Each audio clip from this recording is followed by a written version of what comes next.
Salut les gars, du coup on se retrouve aujourd'hui pour l'avant-dernière vidéo du programme du Raptor. Du coup déjà la semaine 11, ça passe tellement vite hein. Depuis que cette expérience sociale a commencé depuis début janvier. On savait que ça allait s'étaler sur 3 mois. Et là c'est déjà la semaine 11, enfin pour moi ça arrive à la fin de la semaine 11 puisque je l'ai faite cette semaine. Mais vous allez la faire la semaine prochaine. Moi en tout cas la semaine prochaine j'entame du coup la dernière semaine, la semaine 12 qui est le test final et je peux vous dire que j'ai lu de quoi il s'agissait puisque j'ai reçu le PDF voilà et je peux vous dire que ça va être une des semaines les plus dures de ma vie donc préparez-vous vraiment bien pour la semaine 12 les gars parce qu'elle va envoyer du très très lourd. Mais là aujourd'hui, on va parler du coup de la semaine 11 que le Raptor a intitulé Verrouillage final. Donc cette semaine 11 est la dernière phase d'optimisation avant le grand saut. Nous verrouillons les habitudes essentielles et éliminons tout ce qui freine notre progression. L'objectif est simple, maximiser notre énergie, notre concentration et notre testo pour atteindre notre plein potentiel. Donc premier grand axe, le sommeil, verrouiller un sommeil parfait sans compromis. En un, ne jamais prendre de décision importante le soir. C'est une règle qui peut changer votre vie. Le soir, votre énergie est basse, votre volonté est affaiblie, votre capacité à prendre de bonnes décisions est fortement altérée. Quand vous êtes fatigué, vous êtes plus enclin à capituler et à vous raconter des histoires et à prendre des décisions que vous regretterez le lendemain matin. Si une décision doit être prise, notez-la et revoyez-la à tête reposée. Moi, je fais tout le temps ça. Justement, le Raptor en avait beaucoup parlé de ne pas prendre de décision le soir dans ses podcasts. Vous êtes fatigué, vous avez qu'une seule envie après une grosse journée de travail, c'est d'aller dormir, vous reposer. Donc vraiment, remettez les choses importantes et vos décisions au lendemain matin notamment. C'est là que vous êtes le plus chaud, le plus concentré. C'est très important ça les gars, vraiment ne prenez pas des décisions pour vous comme ça le soir, ça peut faire une très grande différence au long terme. Si 365 jours par an vous prenez vos décisions le soir, à la place de les prendre le matin, bah, au final vous comparez ce qu'aurait pu être votre vie à prendre des décisions toute une année le matin, à prendre des décisions toute une année le soir. Je peux vous dire que votre alter ego qui aura pris toutes les décisions le matin, il aura bien mieux réussi que sa vie que vous qui aurez pris vos décisions le soir.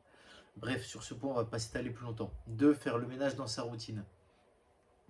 Vous avez eu le temps d'expérimenter, maintenant il faut faire un tri impitoyable dans vos habitudes. Ce qui fonctionne, vous le gardez, ce qui ne marche pas ou que vous n'arrivez pas à maintenir, vous l'éliminez. Arrêtez de vous mentir avec des routines que vous ne suivez pas vraiment. La seule chose qui compte, c'est d'avoir une routine efficace et adaptée à votre vie. Donc parmi toutes les choses que le Raptori nous a transmises dans l'expérience sociale, faites le point sur ce qui vous a vraiment aidé chez vous et surtout ce que vous avez conservé. Voilà, ne gardez pas les choses là pendant les 3 mois même qui auraient pu être très bien pour vous, mais que vous n'arrivez pas à garder sur le long terme, ça ne sert à rien. Passez. En 3, gérer intelligemment l'utilisation du téléphone. Le téléphone est souvent un problème pour le sommeil, mais il peut aussi être un outil. Certains le mettent en mode avion et le laissent hors de leur chambre. D'autres comme moi, donc le Raptor parle de la première personne, l'utilisent pour s'endormir avec un contenu audio sans écran, YouTube Premium en mode audio par exemple. Si vous choisissez cette option, ne mettez pas le téléphone à côté de votre tête, posez-le à distance, écran retourné. Moi personnellement, c'est pas ce que je fais.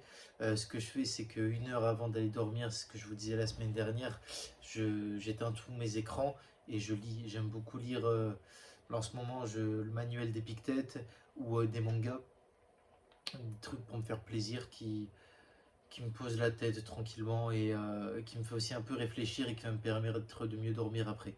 Donc ça rejoint le point 2 juste avant, adapter la routine à vous en fait. En 4, 3 outils d'optimisation avancée. Le mouse tapping, mettre un scotch sur la bouche pour forcer la respiration nasale. Cela améliore la qualité du sommeil, réduit les ronflements et optimise l'oxygénation. Alors les gars, la grosse découverte pour moi cette semaine, puisqu'en fait vous savez moi je suis boxeur et j'ai eu une déviation de la cloison nasale. Je sais pas si ça se voit un peu, mais vous voyez elle est un peu décalée. Et depuis que j'ai ça, j'ai tendance, ça fait un an que j'ai cette déviation cloisale là, et ça m'empêche de respirer que par le nez en fait. Du coup j'ai tendance à respirer un peu par la bouche. Donc j'ai acheté ce que le Raptor m'a dit là, des mouse tapping comme ça, hein, des trucs que vous trouvez sur Amazon. Ça se présente sous cette forme là. Vous voyez, vous avez deux trucs comme ça. Vous le mettez sur la bouche. Et les gars, j'avoue, ça peut paraître un peu malade mental, mais je vous assure que ça fonctionne de ouf. J'ai pas respiré de la bouche de toute la nuit. Et je respirais par le nez complètement. Et j'utilise une application pour dormir qui s'appelle Sleep Cycle. Et d'habitude, je ronfle à peu près 4 minutes par nuit. Sachant que la moyenne régionale, c'est 44 minutes. Donc mes ronflements sont déjà très bas. Et avec ça, toute la semaine, c'est passé à zéro. Et je le sens vraiment, je respire beaucoup mieux dans le nez. Et ça, vraiment, je vais le conserver dans ma routine tous les jours de ma vie. Je vais continuer à les utiliser. C'est un game changer, les gars. Donc, procurez-vous-en des mouse tapping pour cette semaine 11 de l'expérience sociale et vous m'en direz des nouvelles. N'hésitez pas à me dire dans les commentaires si ça fonctionne pour vous. Je l'espère. Moi, en tout cas, c'est clair que ça a fonctionné. Après, en deux, il y a le masque de sommeil que moi je n'utilise pas personnellement. Si votre pièce n'est pas assez sombre, un bon masque de sommeil peut vraiment faire la diff. Je pense que pour ceux qui ont tendance à beaucoup voyager, ça peut faire la différence, notamment dans l'avion. Les bouchons d'oreille, donc indispensables si vous dormez dans un environnement bruyant. Au début, c'est dérangeant, mais une fois habitué, c'est game changer. Moi, les bouchons d'oreille, ça fait très longtemps que je les utilise et je peux plus dormir non plus sans bouchons d'oreille. Ça me permet vraiment d'être dans ma bulle. Enfin, de rien entendre qui pourrait autour qui pourrait m'empêcher de dormir. Donc voilà, moi quand je dors, mouse tapping et bouchon d'oreille. Et en 5, finaliser une qualité de sommeil impeccable. L'objectif final est d'avoir un sommeil régulier, profond et réparateur. Vous avez tout mis en place. Maintenant, il faut verrouiller ses habitudes et ne plus en déroger. Essayez ces techniques, voyez ce qui marche pour vous et éliminez ce qui ne fonctionne pas.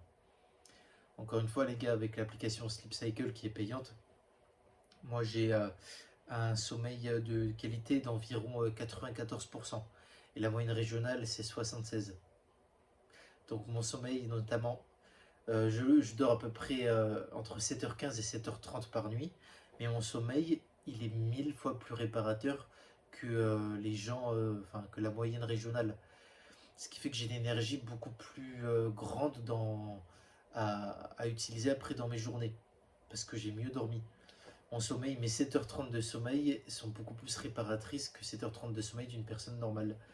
Voilà. Et en plus, j'ai un sommeil très régulier puisque je me couche environ toujours entre 23h et 23h30 tous les jours. Et je me réveille jamais après 8h, même le week-end. Par exemple, là, ce week-end, hier, je me suis levé à 7h30, on était samedi, aujourd'hui 8h. Et sinon, en semaine, je me lève plus autour des 7h. Et justement, ce que je vous disais la semaine dernière, l'utilisation du zinc et du magnésium bisglycinate à consommer 10 minutes avant de se coucher, ça favorise énormément ce sommeil profond et réparateur. Voilà les gars, donc le sommeil vraiment, c'est tellement, tellement, tellement important pour être la meilleure version de soi-même. Donc, comme il dit le Raptor, verrouillez vos habitudes pour avoir le meilleur sommeil pour vous et n'en dérogez plus. On passe au deuxième grand axe, l'énergie, l'optimisation du coup de l'énergie. Cette semaine, on passe à une optimisation majeure qui va révolutionner vos niveaux d'énergie au quotidien.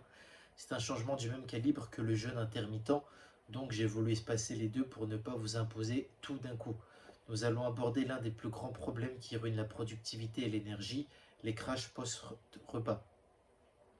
C'est un facteur qui a considérablement nui à mes années d'études. Donc là encore, c'est le Raptor qui parle de lui à la première personne. Et lorsque j'ai compris comment y remédier, cela a été une véritable révolution. Le concept est simple et pourtant à l'opposé de tout ce que l'on vous a enseigné. Zéro glucides au premier repas de la journée. Le problème des pics et crash glycémique. Si vous ressentez une baisse d'énergie après votre repas du midi, c'est parce que votre corps subit un pic de glycémie, suivi d'une chute brutale qui vous rend amorphe. Pendant longtemps, j'ai cherché à minimiser cet effet en choisissant des glucides à index glycémique bas, en les combinant avec des lipides et des fibres. Mais ce n'était pas suffisant. Puis j'ai découvert une approche radicale qui a complètement changé la donne, supprimer totalement les glucides lors du premier repas. Donc, zéro glucides au premier repas, c'est la stratégie ultime. Je sais que cela peut sembler extrême, mais faites-moi confiance. Plus de pain, plus de riz, plus de patates douces, plus de fruits au premier repas. Votre premier repas de la journée, généralement à midi si vous pratiquez le jeûne intermittent, donc c'est mon cas, doit être composé uniquement de lipides et de protéines. Résultat, votre glycémie reste stable, votre énergie ne chute pas et vous pouvez enchaîner vos tâches sans subir de coups de barre.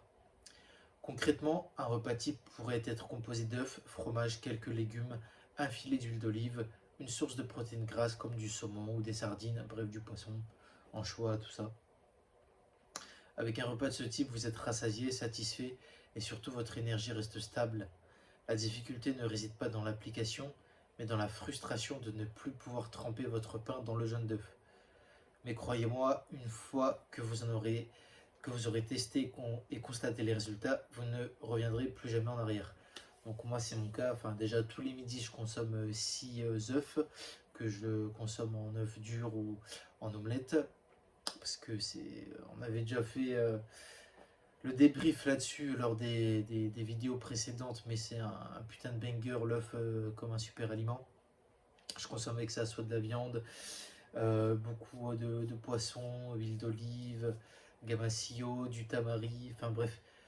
Mon repas du midi, il est composé à peu près de 80 grammes de lipides et 100 grammes de prot pour à peu près 10 grammes de glucides. Et ça me permet vraiment d'avoir une énergie stable. Et ça, au soir, vraiment jusqu'à 18, même 19 heures. Alors que les gens, vous voyez, pour avoir de l'énergie rapide, dès le matin, ils consomment des glucides, des barres chocolat et tout, nanana.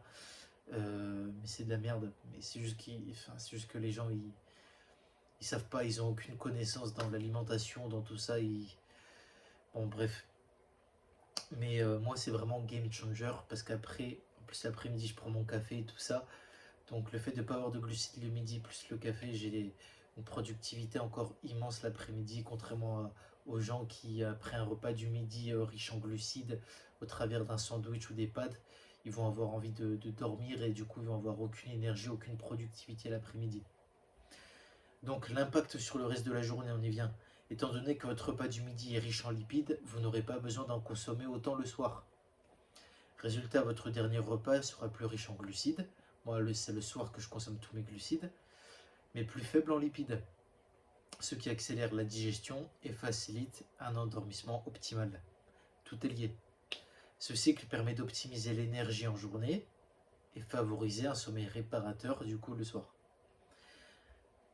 Les petites collations et ajustements. Si vous ressentez un petit creux vers 15 à 16 heures, privilégiez une barre protéinée ou un shake de whey avec une banane et un carré de chocolat noir. Les barres protéinées sont parfaites car elles apportent de l'énergie sans perturber la stabilité glycémique que vous avez instaurée avec votre repas du midi. Je vous recommande d'opter pour les barres de chez Raptor Nutrition, spécialement conçues pour ce type d'approche. Moi, c'est mon cas généralement pour la collation, du coup je mange une barre protéinée. Et structurer sa journée autour de l'énergie. L'objectif ici est d'avoir un cycle optimisé pour canaliser votre énergie au bon moment. Voici comment cela pourrait s'articuler. Le matin, café L-théanine plus berserk limites. Moi, c'est ce que je fais. Donc ça, c'est les compléments alimentaires de chez Raptor Nutrition qui permet d'avoir un boost de concentration et d'énergie. La matinée, travail intense sans distraction. Donc c'est ce que je fais aussi tout le temps. Midi, bon, en fonction de vous, ça peut être entre midi et 14h. Repas zéro glucides qui permet d'avoir une énergie stable. L'après-midi, travail et plus collation si besoin. Le soir, entraînement, 6 jours d'entraînement avec le pré-workout et endurance infinie, qui sont les compléments de chez Raptor Nutrition. Et le soir, repas riche en glucides faibles en lipides et préparation au sommeil. Donc toutes vos journées de votre putain de vie, c'est que des répétitions, toujours la même chose. Ce qui fait qu'au fil et à mesure du temps, vous progressez de 1% chaque jour. À l'année, vous avez creusé un écart de malade avec les autres.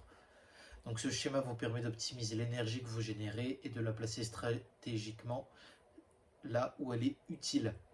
Il est fondamental d'arrêter de disperser son énergie en s'alimentant n'importe comment et d'apprendre à orienter son énergie vers des moments précis pour maximiser productivité et récupération. Moi, j'applique ça tous les jours de ma vie, les gars. Tous les jours, tous les jours.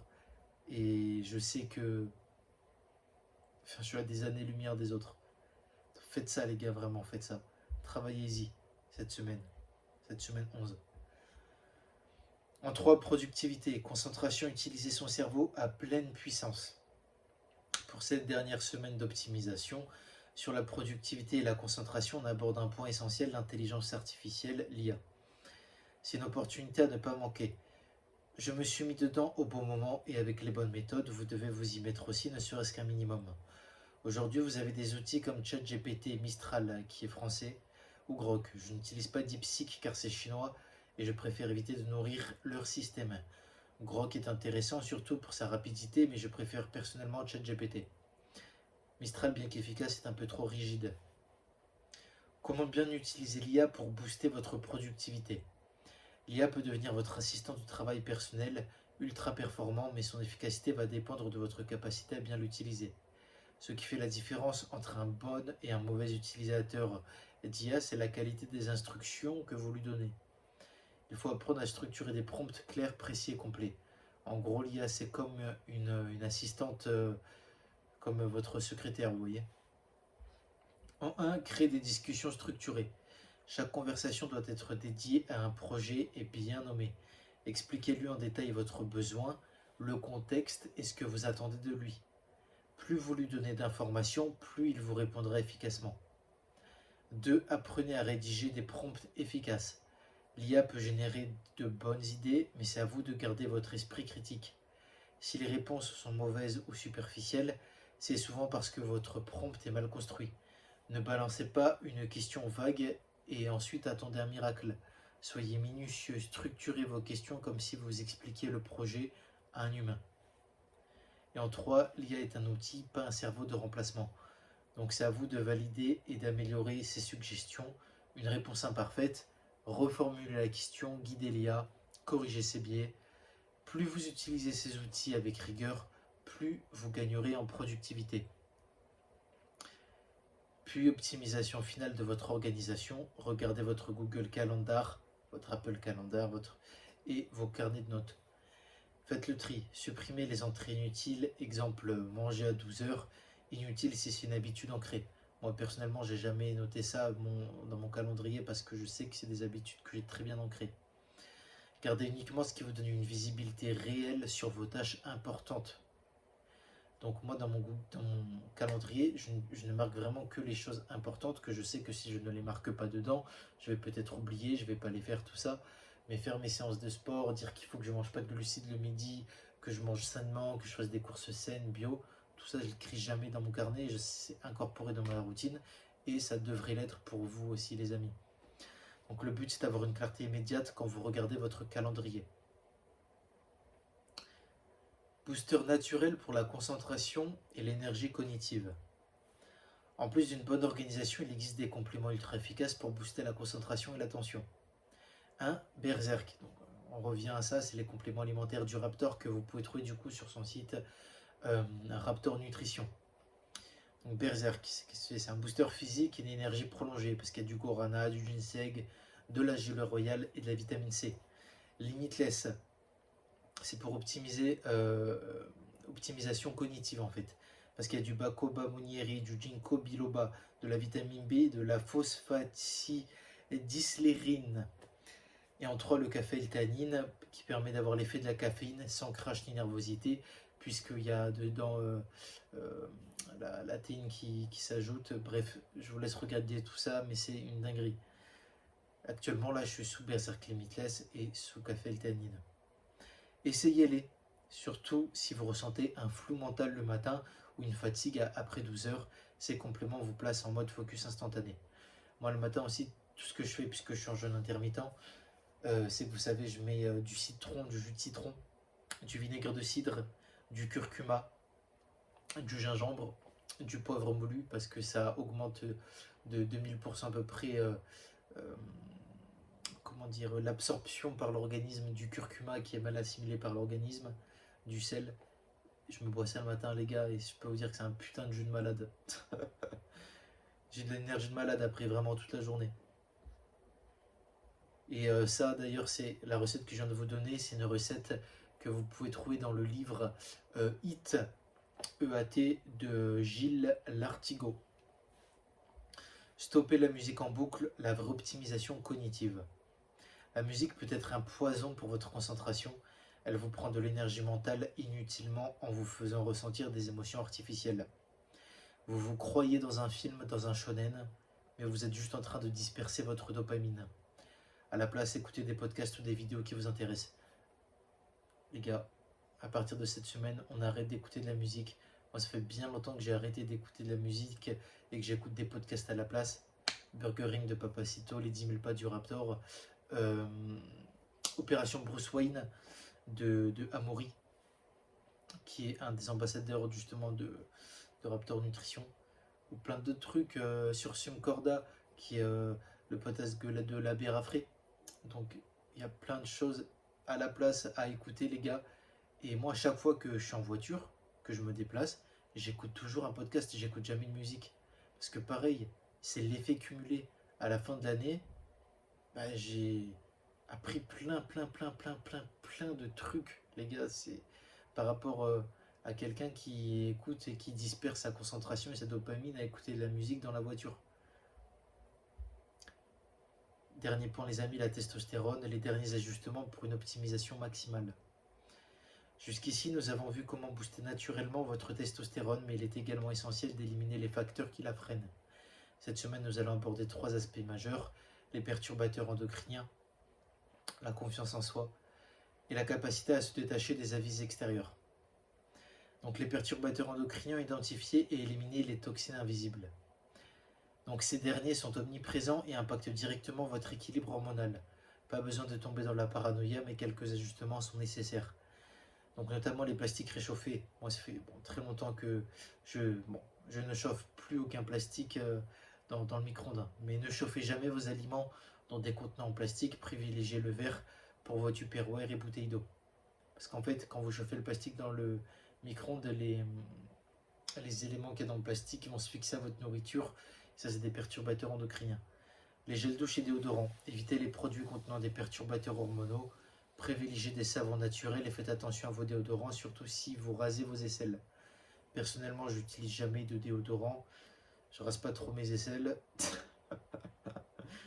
C'est important de garder des poils un peu. Et non, sans déconner.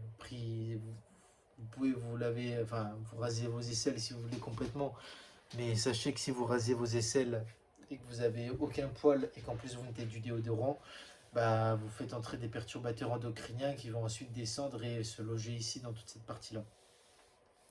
Et pour privilégier les savons naturels, moi j'utilise notamment la marque Horace ou du savon de Marseille, ça tombe bien. Je suis de la région, donc c'est facile pour moi de m'en procurer. Et le parfum, les fragrances artificielles sont des perturbateurs endocriniens. Réservez le parfum aux occasions spéciales et ne l'utilisez pas au quotidien. C'est ce que je fais aussi depuis pas mal de temps, puisque j'avais entendu le Raptor en parler dans un de ses podcasts. Donc le parfum, j'en mets jamais, sauf pour des occasions un peu spéciales. Voilà. Le soja, oui, puisque ça contient en fait des phytoestrogènes et qu'il peut impacter votre production de testostérone du coup.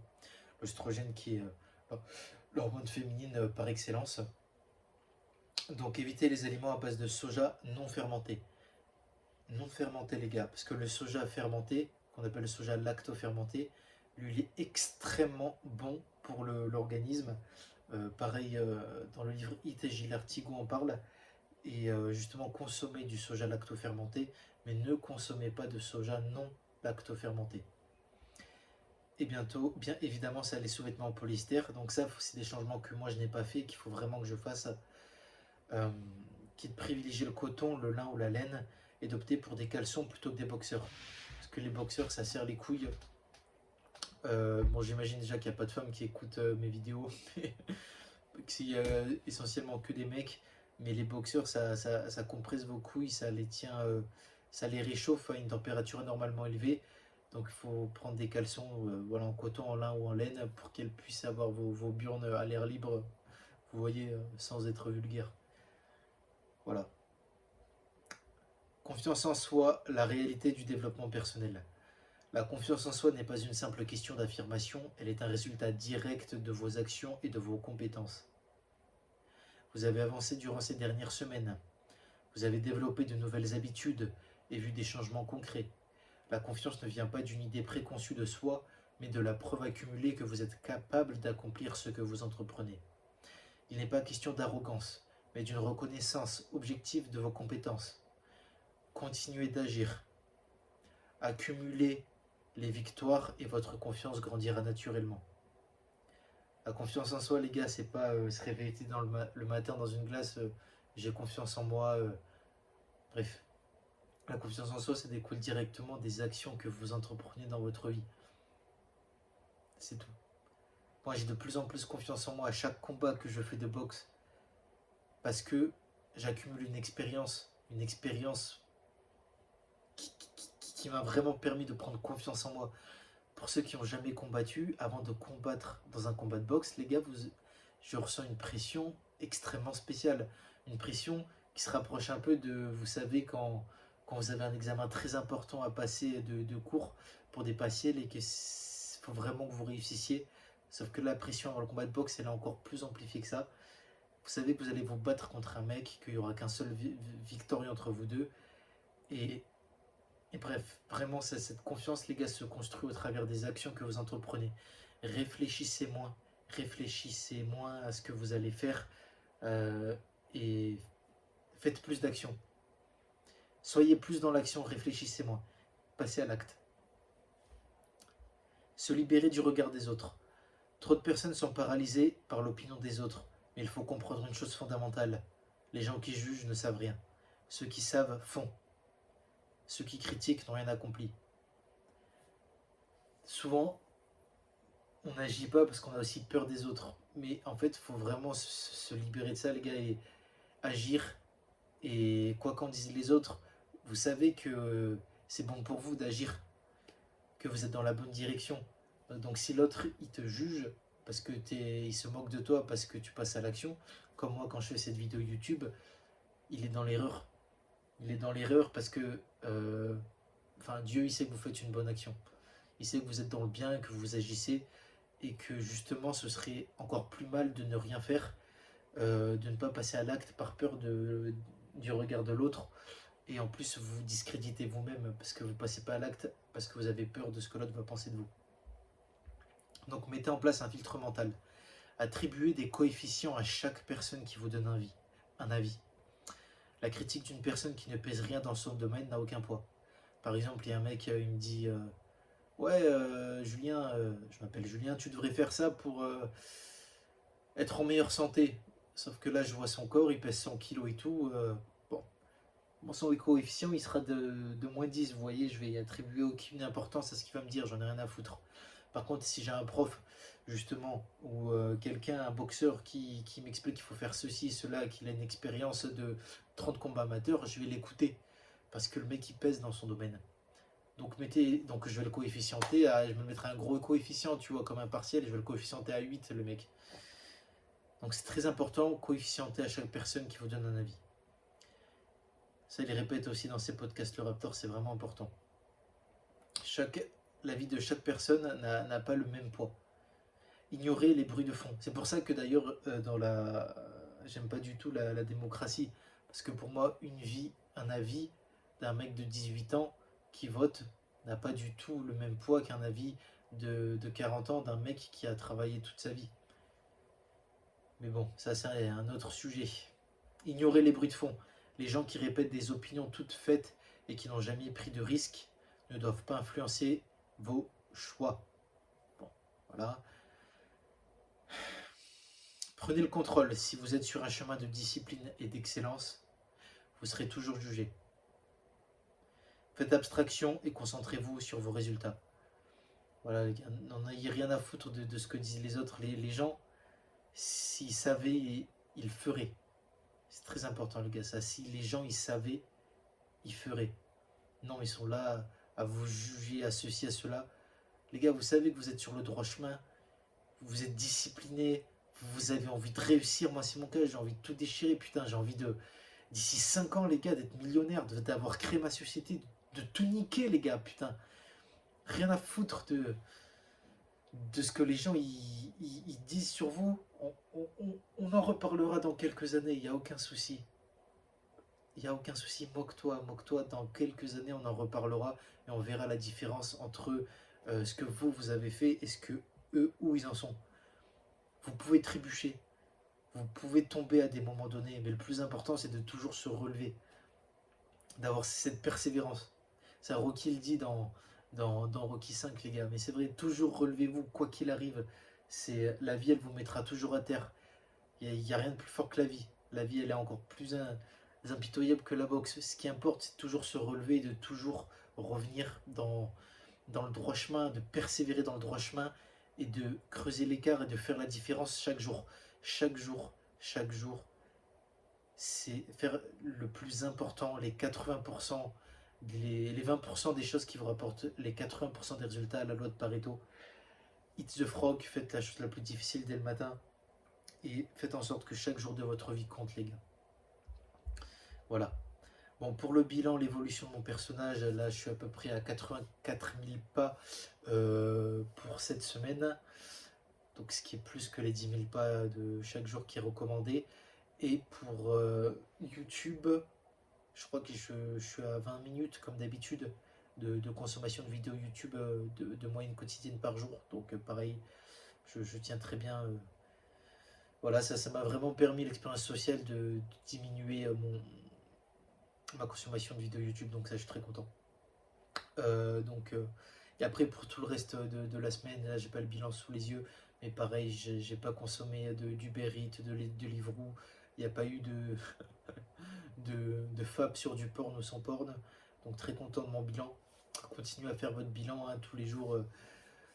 Enfin, votre bilan de la semaine, les gars. Moi, tous les soirs, je marque mon bilan de la journée avec le nombre de pas que je fais. Voilà.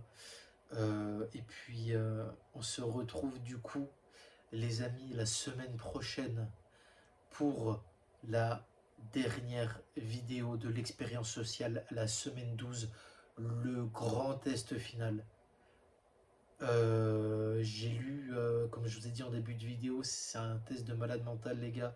C'est un test de mec de l'armée, des forces spéciales. Ça va être très très très dur. Donc j'ai hâte de vous faire mon retour, de surtout réussir. Je vais réussir, il n'y a pas de je vais essayer. Il y a do or do not, but there is no try, comme disait Maître Yoda à Luke. Hein. Fais-le ou ne le fais pas, mais il n'y a pas d'essai. Ça va être une semaine de malade. Mais bon, déjà, tenez-vous-en à cette semaine 11, les gars. Bon courage pour cette semaine 11, moi que j'ai très bien tenu. J'ai très bien tenu cette dernière semaine de la phase 3 d'optimisation. Et on se retrouve semaine prochaine pour le grand saut. Je vous dis à dimanche prochain, les amis. Prenez soin de vous et continuez à creuser l'écart. Ciao.